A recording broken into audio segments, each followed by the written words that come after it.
Hi, I tried to match to the book today because, water, blue. I don't know if it worked. Hello humans, my name is Shimon. Welcome back to my channel, or welcome if you're new here. And if you are, I talk about books, movies, TV shows, pop culture, anything and everything in between. So subscribe if you'd like to join in on the conversation. Guess what we have today? A book that everyone has been beating me over the head with because I just need to read it already. The Lightning Thief by Mr. Rick Riordan. This is the first book in Percy Jackson in the Olympian series. I know, I just read it. Please don't sue me. Please. I finally finished it. This is a 300 something page long book and it took me like a week or 2 weeks. I'm one of those people who can finish a book in a day. Like I have done that with The Fault in Our Stars by John Green, Verity by Colleen Hoover. We're going to talk about this today. I've got my notes right here in my Virgo book. Oh my god, you know what happened? Apparently there is some new star sign that not came out. This somehow came out with a new star sign. So apparently now I'm a Leo and not a Virgo. I'm sorry, I'm the Virgo all the way. Get out. Now, if you don't know what Percy Jackson's about, where have you been?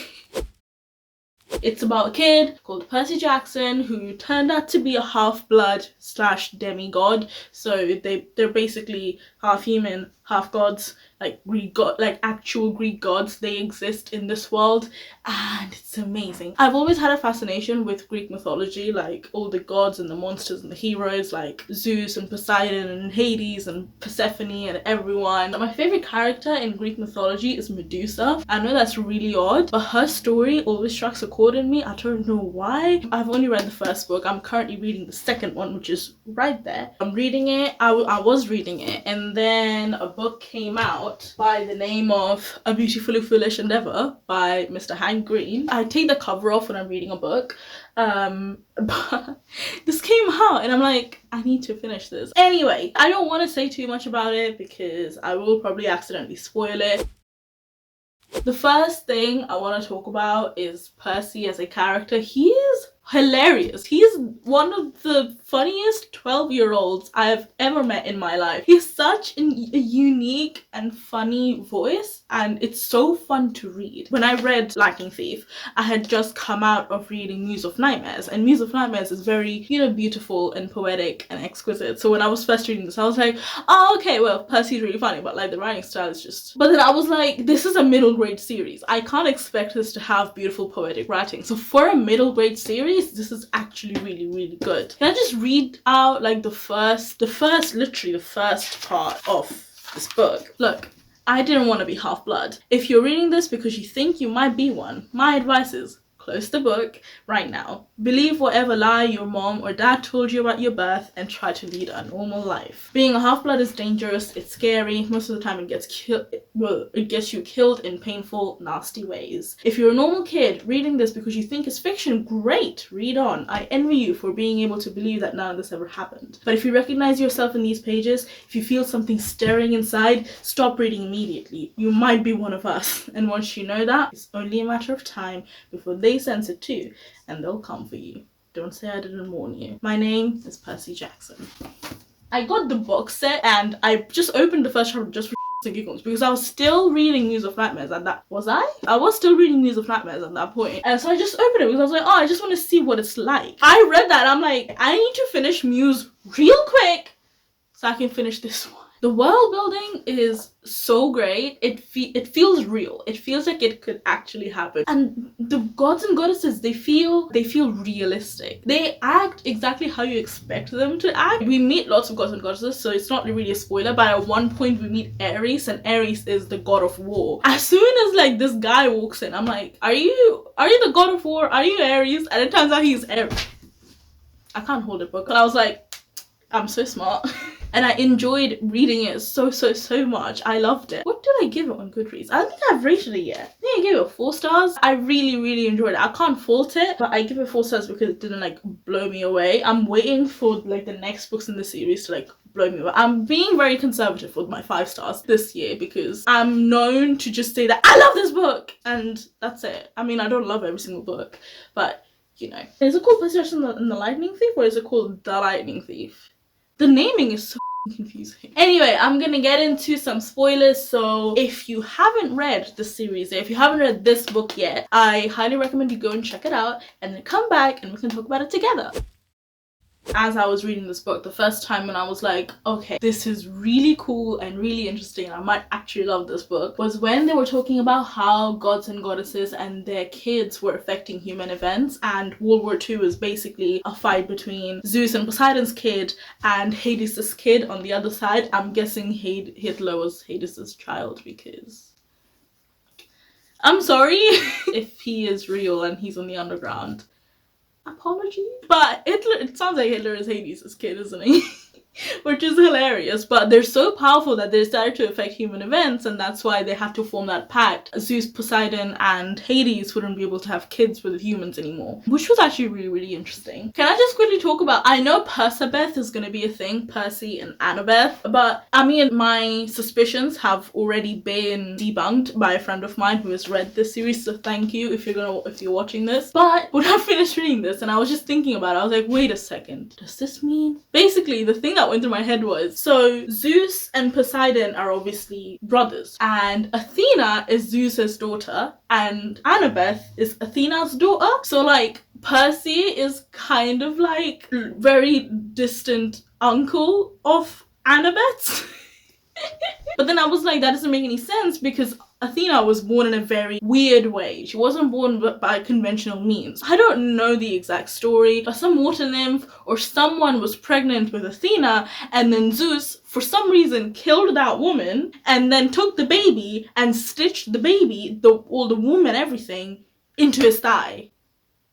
Greek mythology is weird and I love it. After that, I was like, it doesn't really make sense for Zeus and Athena to be genetically related, and apparently it gets explained later on in the series where like god DNA is really weird and it's not actually incest, they're not actually related. I mean, the gods and their kids are related, but the relationships between the gods is really weird, which is probably why like Greek gods are okay with marrying their sister. I want to talk about when, like, towards the end, when Percy was at Olympian, like, on top of the Empire State Building. He was talking to Zeus and Poseidon, and, like, Poseidon was like, you were an accident, you weren't supposed to be born.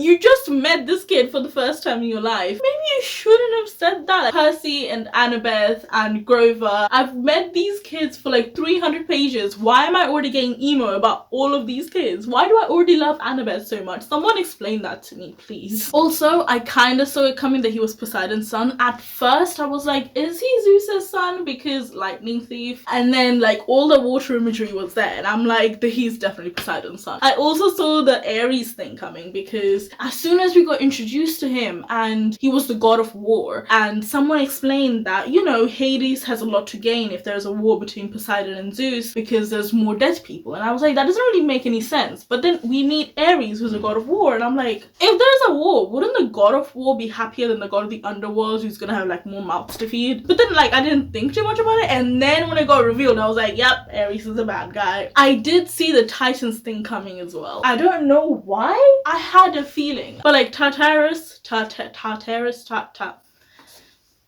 I'm sorry for all the pronunciation mistakes.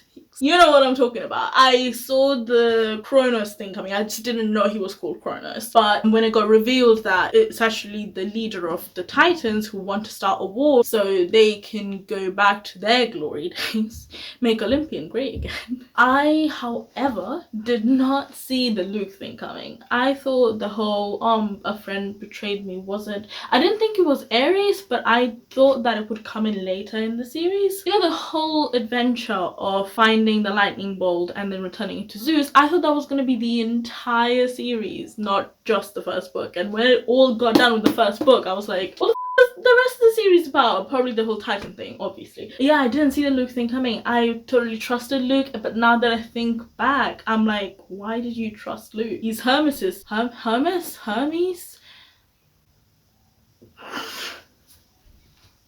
Annabeth is so cool. I love her. I love how smart she is. I don't know, I just really like her. She's smart, she's resourceful, she's kind of sassy. The Lotus Casino and the time thing was horrifying. I have this thing where I am scared of time traveling, and I'm scared of like when my favorite books and movies do it. I'm like, oh no, you're gonna ruin it. Because if you don't explain the time traveling thing well, then I just don't buy it. Like, if you can't explain the science to me, I'm not gonna buy it, and it just makes the whole thing fall flat for me. But time is scary to me. And then when they were at Lotus Casino, they actually get lost in time, and then they get out and they're like, well, we only have one day to complete the quest. I'm so glad you kids managed to get the out of there, because that is horrifying. You know what was also really scary? Ares cursing Percy at the end. He just got cursed by the god of war. I don't know why Percy isn't more worried. I'm really worried about that. I'm really worried that this is gonna come into play later on, maybe in the last book when we're in the final battle,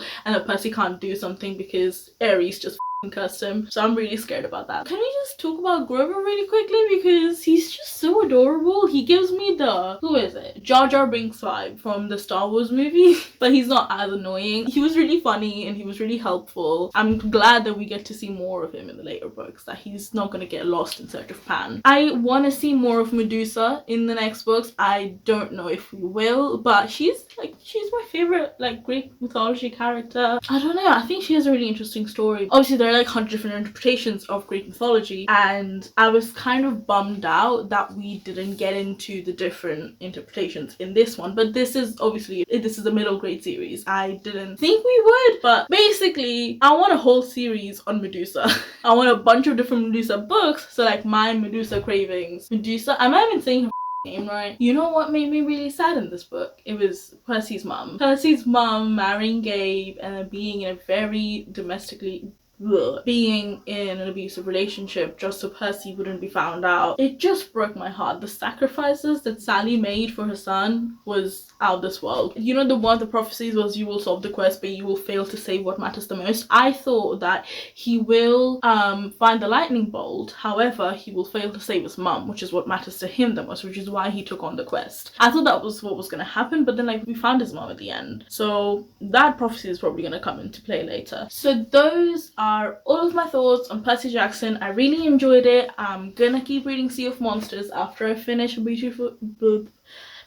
Why is it so hard to speak English? If you've read Percy Jackson's, let me know in the comment section what you thought about it. Did you like it? Don't ask me if I'm gonna watch the movie. I want to, like, it's morbid curiosity. I want to watch the movie to see how bad it is, but I've been warned not to a million times, and I've had other people tell me that maybe you should watch it because some people do like it, and I'm like, I don't know what to do. Okay, so that's all I have for today's video. I hope you enjoyed it. Give it a like if you did. Subscribe to my channel. I will leave links to my social media in the description. I haven't been doing that. I mean, I have been doing that, but I haven't been saying it in my videos, so go and give me a follow there if you want.